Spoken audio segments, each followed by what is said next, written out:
Sadhna thought she had the ultimate weapon to get rid of Jenny for good. What she didn't know was that Jenny was armed with a lawyer, a hidden camera, and a plan to turn the tables so hard it would make her head spin. This isn't a lawsuit.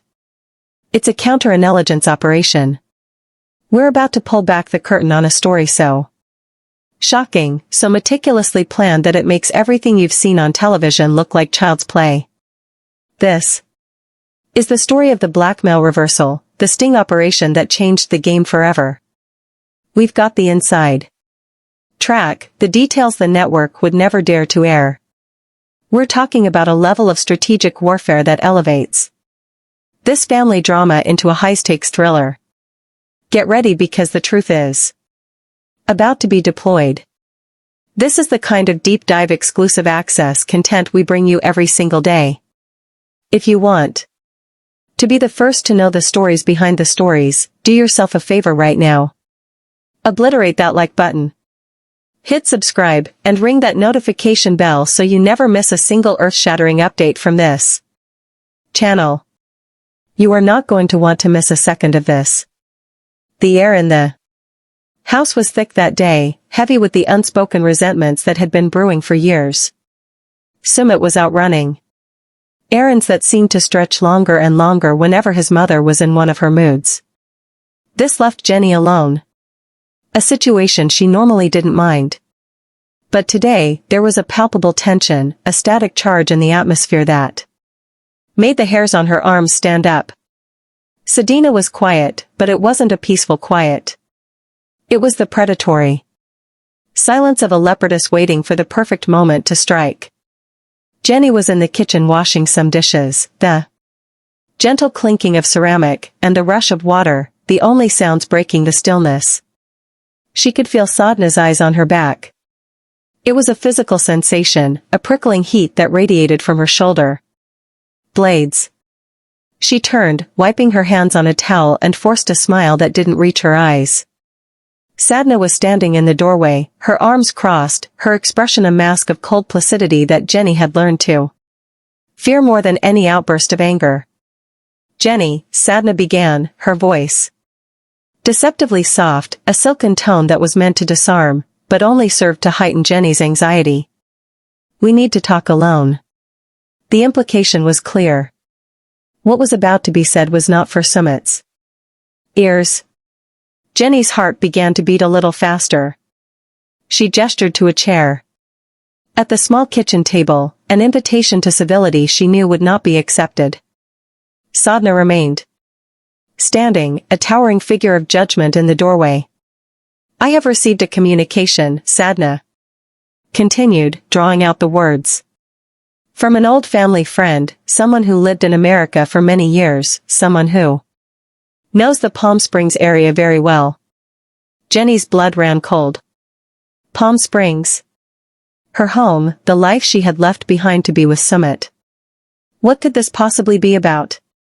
Sadhna watched Jenny's reaction, a flicker of something triumphant in her dark eyes. She was enjoying this, savoring the slow, deliberate infliction of psychological pain. "This friend," Sadhna said, her voice dropping to a conspiratorial whisper. "Remember you, Jenny. Or rather, they remember the stories about you." Jenny felt a knot of dread tighten in her stomach. "Stories? What stories?" "I don't know what you're talking about." Her voice was a little shaky and she hated herself for it. Sadhna let out a small humorless laugh. "Oh, I think you do. Stories about your lifestyle. Before you met my son. Stories of a woman who was not so concerned with propriety. A woman who had many, many friends, male friends." The insinuation hung in the air thick and poisonous. Sadhna was painting a picture, a caricature of a life Jenny had never lived, but one that was perfectly designed to horrify a traditional Indian family. Disgusting stories, Jenny. Shameful. Stories about parties, about men, about a life that would bring such dishonor upon my son and upon this family that we would never be able to show our faces in public again. The fabrication was so blatant, so malicious, it almost took Jenny's breath away. She had lived a quiet life. She had friends, yes, but this sordid fantasy Sadhna was weaving was pure fiction, a weaponized lie. That's not true, Jenny said, her voice finding a sliver of strength. That is a complete lie. Sadhna's smirk widened. Is it? Who will they believe? Jenny, you the older American woman who took my son away from his family, or a respected friend of our family who is only concerned for our well-being. The trap was laid bare. It wasn't about the truth. It was about perception. And Sadhna was the master of manipulating it. This friend, Sadhna said, taking a step closer, has provided me with, let's call it a dossier, a collection of these stories, testimonies, things that if they were to become public, or worse, if they were to be whispered into the ears of our relatives, our neighbors, Sumit's father, she left the threat hanging, letting Jenny's imagination do the work. The thought of Anil, a man who had only just begun to accept her, hearing these vile lies, it was unbearable. And then came the punchline, the real reason for this elaborate cruelty. But Sadhna said, her voice now a low, transactional purr. I am a mother and I do not wish to see my son suffer humiliation. I am willing to make this problem go away. Jenny stared at her, the pieces clicking into place with a horrifying clarity. This wasn't just an attack. It was a shakedown. What do you want, Sadhna? Jenny asked. Her voice flat. Sadhna's eyes gleamed. She had her. The family friend is of course very distressed by this information. It has caused them a great deal of trouble. They require compensation to ensure their silence to make them forget what they know. It was a pathetic transparent lie. There was no family friend. There was only Sadhna and her greed. How much? Jenny whispered. Sadhna named the figure, letting it land in the silent room like a grenade. Lakh rupees, the equivalent of American dollars, an astronomical sum. A life-altering amount of money. Think of it as an insurance policy, Jenny, Sadhna said, her smile now openly predatory. A fee for my silence and for the silence of others. You pay this fee and this unpleasantness is buried forever. I will make sure the dossier is destroyed and this information never ever reaches Sumit or anyone else. You have 1 week to get the money. If you don't do well, I cannot be responsible for what happens when the truth comes out. With that, she turned and walked away, leaving Jenny standing in the kitchen, her world tilting on its axis. The threat wasn't just to release information. It was a promise to detonate a bomb in the middle of her life. Jenny's first instinct was pure paralyzing terror. Her mind raced, picturing the fallout, the accusations. The look of doubt in Sumit's eyes, the I told you so triumph on Sadhna's face. For a moment, she felt the crushing weight of the demand. Could she get the money? Should she just pay it to make it go away? The thought of draining her savings, the very nest egg that gave her a sense of security in a foreign country, was sickening. But the thought of the alternative, of Sadhna winning, of her lies tearing apart the life she had fought so hard to build, was even worse. But then a second wave of emotion washed over her, pushing aside the fear, rage. A cold, clear, crystalline anger. How dare she, after everything they had been through, after all the sacrifices, the tears, the battles, to be brought to this, to be cornered and threatened with fabricated filth for money? No, not this time. This was a line that could not be uncrossed. This was not a family dispute anymore. This was a crime. When Sumit returned home, he found Jenny sitting in the living room, eerily calm. He knew that look. It was the calm of a hurricane's eye. He saw the storm brewing just beneath the surface. "What is it?" he asked, his own anxiety rising. "What did she do?" Jenny looked at him, her eyes steady, and told him everything, every word. The family friend, the dossier, the disgusting lies, and the demand for lakh rupees. As she spoke, Sumit's face transformed. The color drained from it, replaced by a dark, thunderous fury. He didn't doubt Jenny for a second. He had seen his mother's manipulative genius in action his entire life. He had been a victim of it himself. But this was a new level of depravity. This was not just emotional manipulation. This was cold-blooded extortion. "She is trying to blackmail you," he said, his voice a low growl, but with lies. "My own mother." The betrayal was a physical blow. He stood up and began to pace, his fists clenched, a caged animal radiating rage. "I will confront her. I will throw her out. I will call the police." "No," Jenny said, her voice firm, cutting through his anger. "That's what she expects. A big emotional fight, a scene. Something she can twist and use against us. She wants us to scream and yell so she can play the victim. Look how they treat me when I was only trying to protect the family's honor.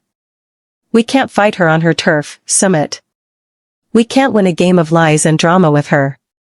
We have to change the game." Sumit stopped pacing and looked at her, seeing the steel in her spine. She was right. A confrontation would solve nothing. It would just be another chapter in the same old painful book. They needed a new book entirely. "So, what do we do?" he asked, his anger giving way to a desperate need for a solution. "We don't get angry," Jenny said, a plan beginning to form in the ashes of her fear. "We got a lawyer." The name they were given was not that of a simple family lawyer who handled wills and property disputes. It was a name spoken in hushed respectful tones in the business circles of Delhi. Rajan Varma. He was known as the architect. A man who didn't just argue cases, he constructed solutions. His firm Varma and Associates occupied the top 3 floors of a gleaming glass tower that scraped the Delhi sky. Everything about the place was designed to communicate power, precision, and impenetrable confidence. When Jenny and Sumit walked into the reception area, they felt as though they had stepped into a different world. It was a world of quiet efficiency, of whispered phone calls, and the soft click of expensive shoes on marble floors. Mr. Varma was not an old, stuffy man in a dusty office. He was sharp, dressed in a perfectly tailored suit with an aura of intense, focused intelligence. He listened to their story without interruption, his face impassive, his eyes missing nothing. He let them pour out the entire sordid tale of sodas. Threat, the fabricated stories, the demand for money. Jenny found herself explaining not just the current crisis, but the years of history, the pattern of manipulation, the emotional warfare. When she finished, the room was silent. Mr. Varma leaned back in his chair, tapping a sleek silver pen on his desk. He didn't offer empty sympathies. He offered clarity. "What you have described," he began, his voice calm and measured, "is not a family disagreement. Let's be very clear about the terminology. This is criminal extortion. Section of the Indian Penal Code. Whoever intentionally puts any person in fear of any injury to that person or to any other and thereby dishonestly induces the person so put in fear to deliver any property or valuable security is guilty of extortion. The injury here is not physical. It is reputational. The property is lakh rupees. Your mother-in-law, Mrs. Sadhna Singh, is committing a serious felony."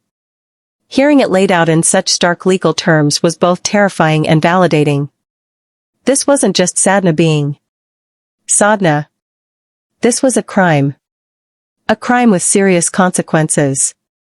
Sumit, still seething, leaned forward. So we call the police. We have them arrest her. Mr. Varma held up a hand. You could. And a criminal case would begin. It would become public. The media, given your public profile, would have a field day. It would be your word against hers. She would deny everything. Of course, she would paint you as disgruntled, vindictive. She would cry and play the victim for the cameras. The family would be fractured. The process would take years. And the emotional cost would be immense. You might win in the end, but the victory would be hollow and your lives would be scorched earth. He let that sink in. He was describing the exact scenario Jenny had feared. Prosecution is a blunt instrument, Mr. Varma continued. What is your ultimate goal here? Is it to see Sadhna in prison? Or is it to get her out of your life permanently with an absolute guarantee she can never interfere again? Jenny and Sumit looked at each other. The answer was obvious. We want her out of our lives, Jenny said. We want it to stop. Precisely, Mr. Varma said, a ghost of a smile playing on his lips. Punishment is one thing. Neutralization is another. We are not going to fight her in the court of public opinion or in a messy family drama. We are going to build a cage for her. A legal cage so perfectly constructed that she will walk into it herself, lock the door behind her, and hand us the key. We are not going to refuse her demand. We are going to facilitate it. Jenny and Sumit exchanged a confused look. You're going to agree to the meeting, the lawyer continued, his eyes gleaming with strategic brilliance. You, Jenny, will call Sadhna. You will sound frightened, defeated. You will tell her you are trying to get the money together, but it's a large amount. You need to meet her to discuss the terms of the payment. You need her assurance face-to-face that if you pay, this will all go away. Sumit started to object, but the lawyer silenced him with a look. She will be arrogant. She will be confident. She will believe she has won. And in that moment of hubris, she will say everything we need her to say. She will explicitly state her demand. She will explicitly connect the payment to her silence. She will confess to the crime of extortion. And we, he said, leaning forward, his voice dropping, will be recording every single word and every single frame. The plan was audacious. It was terrifying. It felt like something out of a spy movie. Mr. Varma explained the concept of a sting operation. It wasn't about entrapment, which would be illegal. Entrapment is inducing someone to commit a crime they wouldn't otherwise commit. Sadhna had already committed the crime the moment she issued the threat. This was merely creating an opportunity for her to reiterate her criminal intent in an environment they controlled. We will create an evidence package so irrefutable, so damning that a criminal prosecution will be the least of her worries. We will own her. We will have the power to destroy her reputation, her freedom, her standing in the community, all with the press of a play button. And that power, he concluded, is what we will leverage to achieve your true goal, permanent, legally binding peace. The next few days were a master class in clandestine preparation. Mr. Varma's firm didn't just have legal experts. They had a network. He brought in a tech specialist, a quiet, unassuming man named Mr. Joshi, who had a background in corporate security and, it was rumored, government intelligence. He was a wizard of miniaturization. He met with Jenny and Sumit in a private room at the law office. He laid out a collection of devices that looked like they belonged on a film set. There was a button for her blouse that was actually a wide-angle camera lens. There was a fountain pen with a highly sensitive directional microphone. There was a small flat audio recorder no bigger than a credit card that could be slipped into the lining of her purse. 2 layers of redundancy for audio, 1 for video, Mr. Joshi explained in a soft, precise voice. The video is your primary, but the audio is what the court cares about most. We want it crystal clear with no ambiguity. He spent an hour with Jenny showing her how to operate the devices with subtle natural movements, how to angle her body to get the best shot, how to ensure the microphone wasn't muffled by clothing. She practiced turning the devices on and off with a simple silent click, a move she could hide by pretending to adjust her collar or reach for her purse. The location for the meeting was chosen with the same meticulous care. Mr. Varma's team scouted half a dozen cafes in Delhi. They needed a place that was public enough to feel non-threatening to Sadhna, but quiet enough for a clear recording. They settled on the Gardenia, an upscale but understated cafe in a quiet leafy neighborhood. It had small, secluded booths, a low level of ambient music, and most importantly, multiple points of entry and exit. It was perfect. Jenny made the call. Her heart was pounding so hard she was sure Sadhna could hear it through the phone. She followed Mr. Varma's script, her voice trembling just enough to sound authentically terrified. She told Sadhna she was scared that she was trying to get the money, but she needed to see her. She needed to understand what would happen. As predicted, Sadhna was smug and condescending. She saw Jenny's fear as a sign of her impending victory. She agreed to meet at the Gardenia the next afternoon, warning Jenny not to bring Sumit. "This is between us girls," she'd said, the words dripping with false intimacy. The final piece of the puzzle was the support team. Mr. Varma wasn't leaving anything to chance. He wouldn't be there himself. His presence would be too conspicuous. Instead, a junior associate from the firm, a young woman named Priya, would be positioned at a nearby table. She was chosen because she looked like a university student. She would be dressed in casual clothes, headphones on, seemingly absorbed in her laptop. But her phone, propped up on the table as if she were watching a video, would be recording a secondary, wider angle of the entire meeting. It was another layer of redundancy, another nail in Sadhna's coffin. The day of the sting arrived, Jenny felt a strange mix of crippling fear and icy resolve. Mr. Jusher met her an hour before the meeting to get her wired up. As he carefully clipped the microphone and secured the camera, he spoke to her in a calm, reassuring monologue. "Your only job is to get her to talk. Ask simple, direct questions. What do I need to do? What happens after I pay? You will leave us alone. Let her do the work. Criminals love to boast. Let her boast." Jenny walked into the Gardenia, the hidden technology, a small secret weighed against her skin. She spotted Priya in a corner booth, head down, looking for all the world like a student cramming for an exam. Then she saw Sadhna. She was sitting at a table near the back, a cup of tea in front of her. She looked relaxed, confident, a queen holding court. She watched Jenny approach, a small triumphant smile on her face. This was it, the culmination of all the planning, all the strategy. Jenny took a deep breath, activated the recording devices with a subtle touch she had practiced 100 times, and sat down opposite the woman who had tried to ruin her life. The trap was set. All Sadhna had to do was walk into it. The conversation started with a nauseating display of false concern from Sadhna. She asked how Jenny was, her voice syrupy sweet, as if they were two friends meeting for a casual chat. Jenny played her part, her hands trembling slightly as she reached for a glass of water, an act that was only percent an act.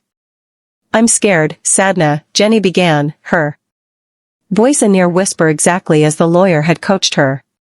"This information, what you said, it would destroy everything." Sadhna reached across the table and patted Jenny's hand, a gesture of mock sympathy that sent a chill down Jenny's spine. I know, dear. That is why I'm trying to help you. I am protecting my son. I am protecting this family. It was a masterful piece of self-aggrandizement. She wasn't an extortionist. She was a savior. So, Jenny said, getting to the heart of the matter. The money, lack, that is a lot of money. Sadhna withdrew her hand and took a slow, deliberate sip of her tea. Her eyes were hard. It is the price of peace, Jenny. The price of a clean slate. This friend of mine has been in a lot of trouble. They have expenses. This is not about profit. It is about making things right. This was the moment, the critical juncture where Jenny needed to lead Sadhna down the path. She had to make the connection between the money and the silence explicit, leaving no room for interpretation. Okay, Jenny said, feigning desperation. Okay, I think I can get it. I'll have to sell some things, empty my retirement account. It will ruin me, but if it's what I have to do, I just need to know. I need you to promise me. I need to hear it from you. She leaned in, her eyes wide with manufactured fear.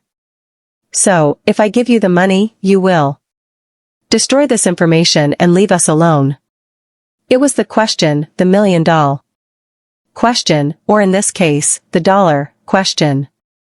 The camera hidden in her button was capturing Sadhna's face in perfect height of fin clarity.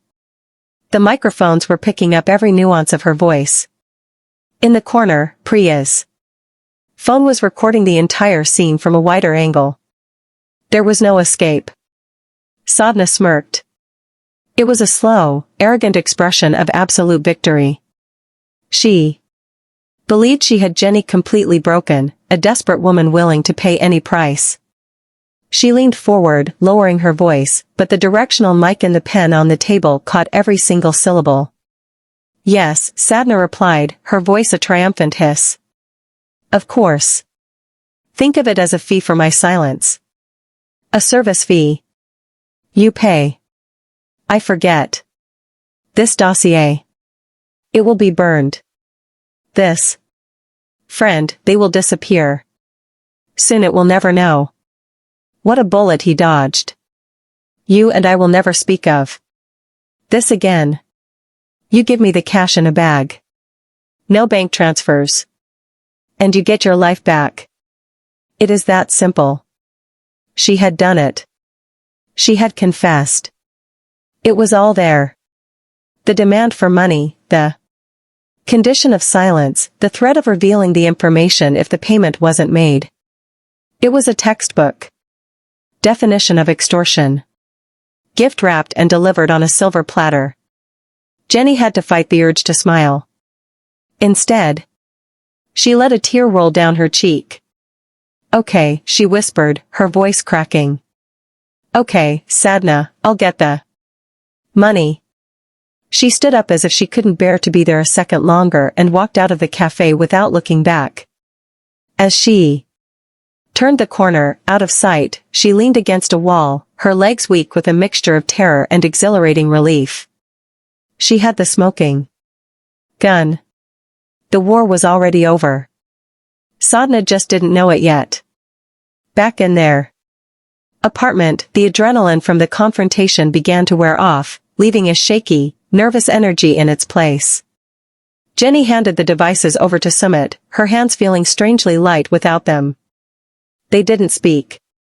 There was nothing to say until they knew for sure what they had captured. They drove to Mr. Varma's office in a tense silence, the city lights of Delhi blurring past the car window. It felt surreal, like they were characters in a movie. Moving towards the final act, Mr. Joshi met them in a secure conference room, the same one where he had outfitted Jenny just hours before. He took the button camera and the pen microphone with the careful precision of a bomb disposal expert. He connected them to a laptop and a series of windows popped up on the screen. Lines of code scrolling as the data was transferred and decrypted. The process took only a few minutes, but it felt like an eternity. Jenny held Sumit's hand, her knuckles white. Finally, Mr. Jusher turned the large monitor on the wall towards them. Primary video feed is stable. The audio is clean. The secondary angle from the associate is also good. We have it all. He clicked the mouse and the screen came to life. There it was, the cafe, the table. And there was Jenny, her face, a mask of controlled anxiety. Then Sadhna walked into the frame, her own face radiating a smug, predatory confidence. Jenny found it hard to breathe as she watched the scene unfold from this detached third-person perspective. She heard her own voice, shaky and scared. She watched Sadhna's condescending gestures, the pat on the hand, the slow sip of tea, and then she heard the words. The words that had been seared into her memory, but now hearing them from a speaker, stripped of the immediate emotional context, they were even more chilling. Think of it as a fee for my silence. You pay, I forget. Sumit let out a choked sound beside her, a mixture of a gasp and a growl. It was one thing to hear it recounted by Jenny. It was another to see and hear his own mother coolly and calmly attempting to extort the woman he loved. It was undeniable. Was monstrous. Mr. Joshi let the video play out, then paused the frame on Sadhna's smirking face. The evidence is perfect, he said, his voice flat and professional. There is no ambiguity. This is a prosecutor's dream. Mr. Varma entered the room at that moment, having been alerted that the download was complete. He glanced at the frozen image on the screen and then at Jenny and Sumit's pale faces. Excellent, he said simply. Now the end game begins. Mr. Jusher, please prepare a copy on a secure drive. Sumit. Jenny, go home. Get some rest. My office will handle the next step. You will not have to speak to her again. The next time you hear from me, it will be to inform you of the outcome. Sadness spent the next morning in a state of triumphant bliss. She replayed the meeting in her head over and over. Jenny's fear, her tears, her immediate capitulation. It was all so satisfying. The American woman was weak, just as she'd always suspected. The lakh rupees were as good as in her hands. She began to fantasize about what she would do with the money. Perhaps a new car for Anil, a lavish pilgrimage, new gold jewelry that would make the other women in her social circle green with envy. More importantly, she had re-established her dominance.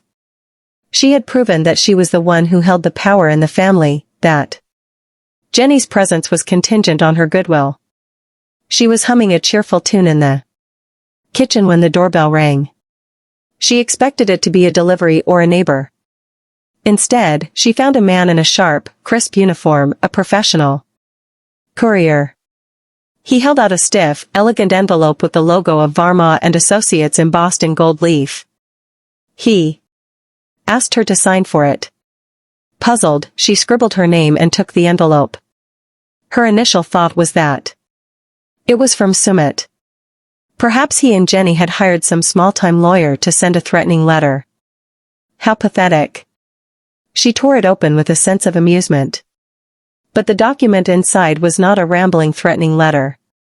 It was a single heavy sheet of paper printed in a severe formal font.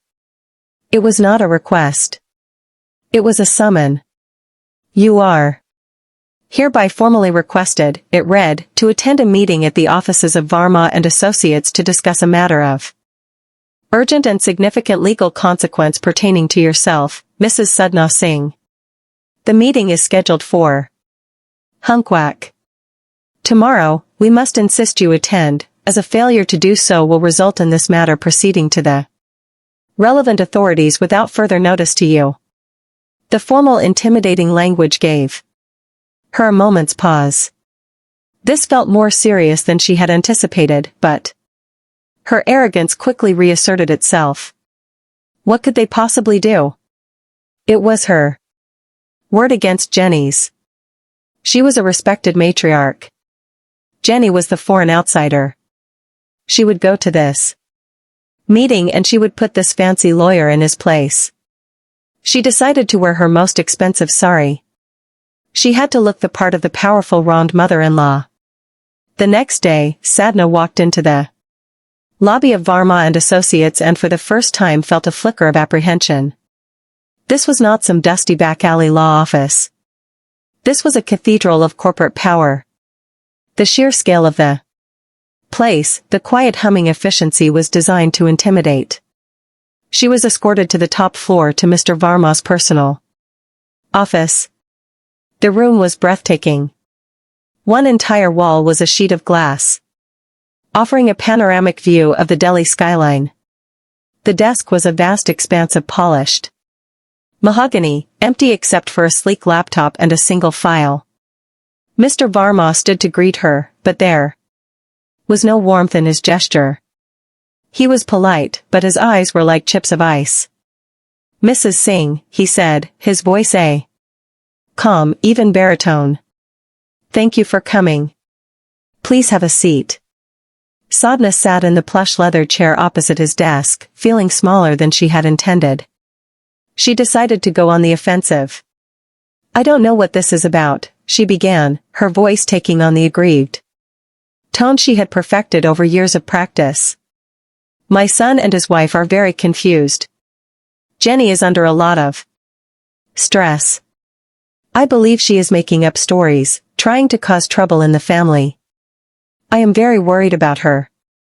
Mr. Varma listened patiently, his hand steepled in front of him. He let her finish her little performance. When she was done, the silence in the room was absolute. "Mrs. Singh," he said, his voice unchanged. "Before we discuss this further, I need to ask you a question. It is a simple legal question.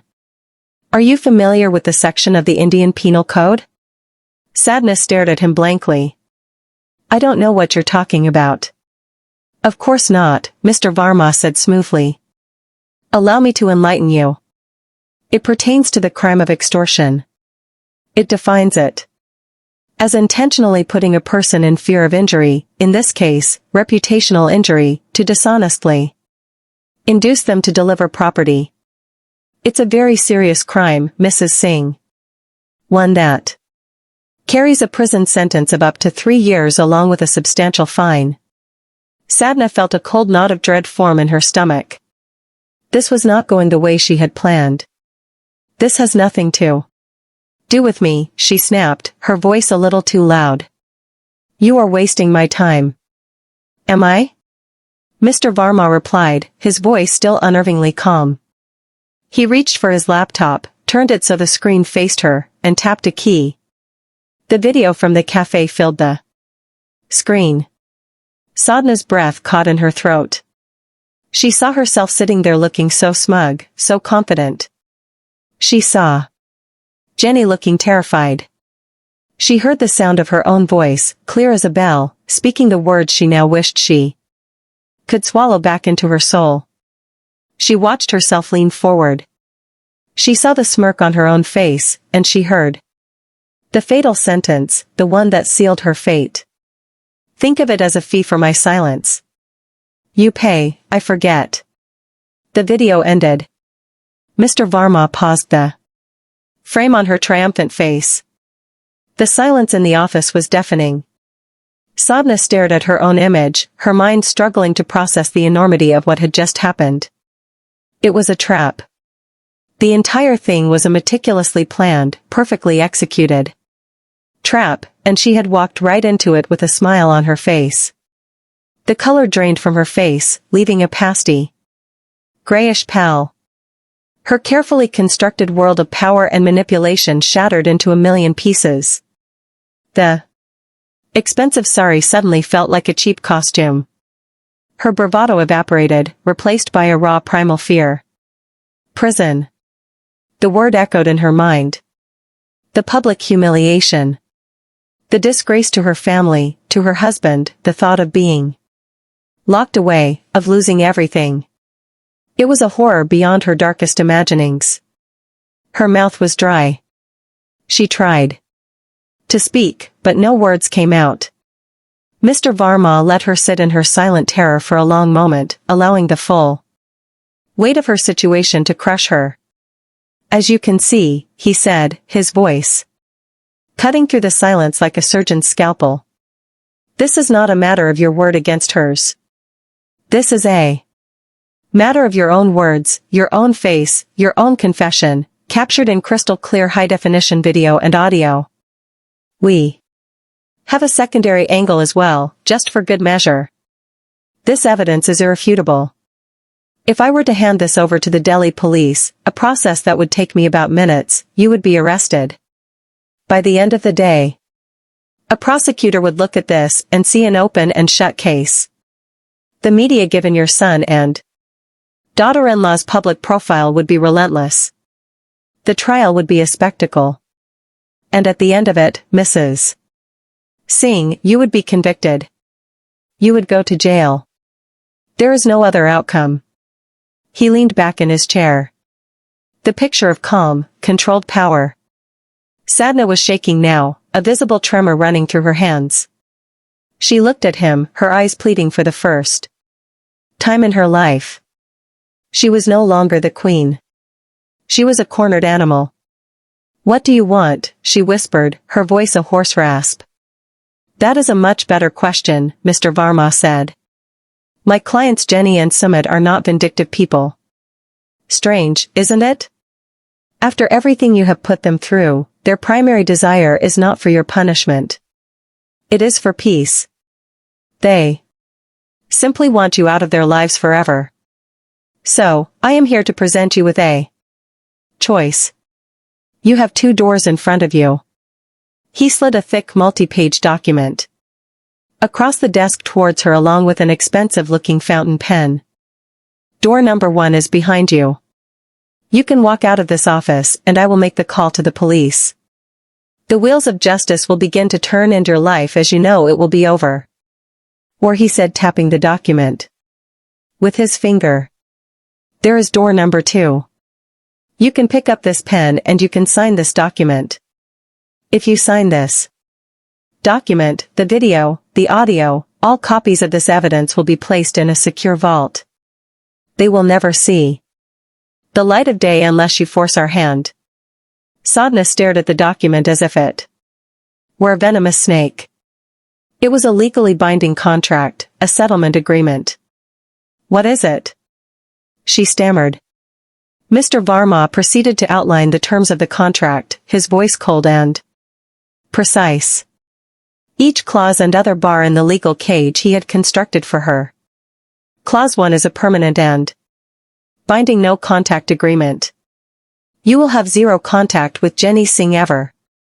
This includes in person, by phone, by text, by email, through social media, or through any third party. You will not come within meters of her or any residence she occupies. You will not speak her name to her. From this day forward, you will cease to exist. Any violation, no matter how minor, will be considered a material breach of contract." He paused, letting the severity sink in. Clause 2 is a complete and final forfeit of claims. You will renounce in perpetuity any and all future claims on the assets, finances or inheritance of Sumit and Jenny Singh, both jointly and severally. You will never again be in a position to use financial matters as a point of leverage. You are legally and financially cutting yourself off from them. Sadhna felt a wave of nausea. He was taking away her voice and her financial leverage in one fell swoop. Clause 3, Mr. Varma continued, is a non-disclosure and non-disparagement agreement. You will not speak of my clients' private lives, their marriage, or this incident to anyone. Not to family, not to friends, not to the media. If you are ever tempted to spread rumors or lies about Jenny again, you will remember that this video exists and that a breach of this clause will trigger its immediate release to the authorities and the press. He slid a second single sheet of paper from the file. And finally, Clause 4. This is a written apology and a full confession. It has been pre-drafted for you. In it, you will admit to fabricating information about Jenny's past. You will admit to attempting to extort like rupees from her. You will apologize for the emotional distress you have caused. You will sign it and it will be held along with the video evidence. It is another insurance policy against any future misconduct. It was total. It was absolute. It wasn't just a contract. It was an unconditional surrender. It stripped her of all power, all influence, all connection. It gagged her, disarmed her, and banished her from their lives under threat of a total annihilation. She was being legally and socially neutralized. She looked from the terrifying document to Mr. Varma's implacable face. She searched for any sign of weakness, any room for negotiation, but there was none. She saw only the cold, hard reality of her choice. Sign the paper or go to prison. There was no third option. Tears of rage and humiliation welled in her eyes, but she fought them back. She would not give him the satisfaction of seeing her cry. Her hand was shaking so badly she could barely hold it steady. With a final shuddering breath of defeat, she reached for the pen. The weight of it felt immense, like a block of lead.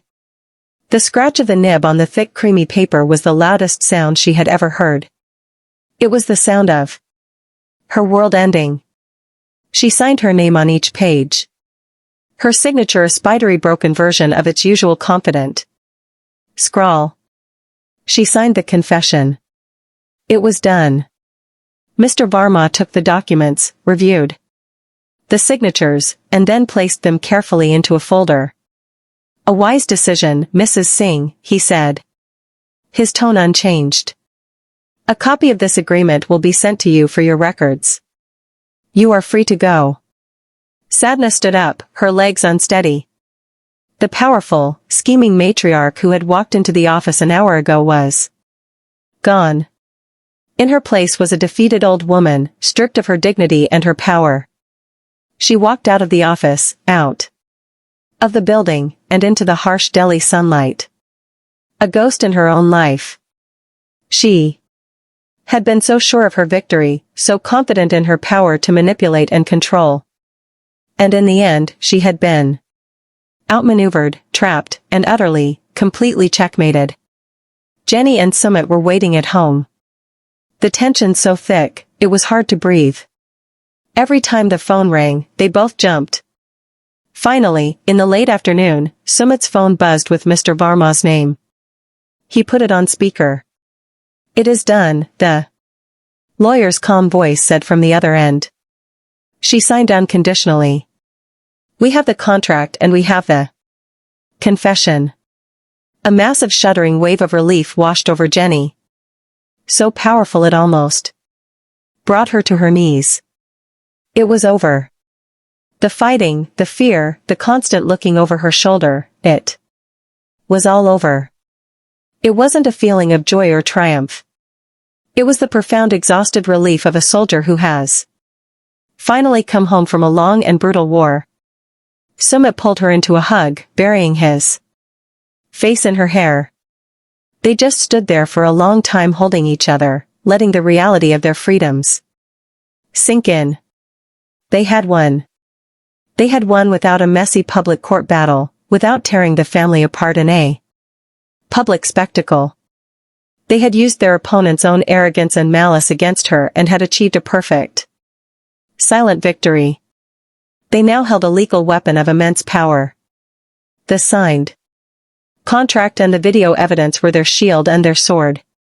If Sadhna ever broke the agreement, if she ever so much as whispered a threat, they could enforce a permanent restraining order in a heartbeat with evidence that no judge could ever dispute. She was, for all intents and purposes, totally and completely neutralized. They were finally truly free to live their lives in peace. So, what do you think? Was this Jenny and Sumit's most brilliant move ever? A strategic masterstroke that solved an impossible problem with Surgical precision? Or should they have taken the gloves off and let the justice system do its work? Should they have sent her to jail to truly pay for her crimes regardless of the fallout? This was more than just a family argument. It was a cold, calculated criminal act. Does a private settlement really deliver justice? Let me know what you would have done in the comments below. Vote. Was this a brilliant checkmate or a moral compromise? And while you're down there, if you love getting the stories that nobody else is telling, make sure you smash that subscribe button and turn on all notifications. You don't want to miss the exclusive deep dives we have coming up next.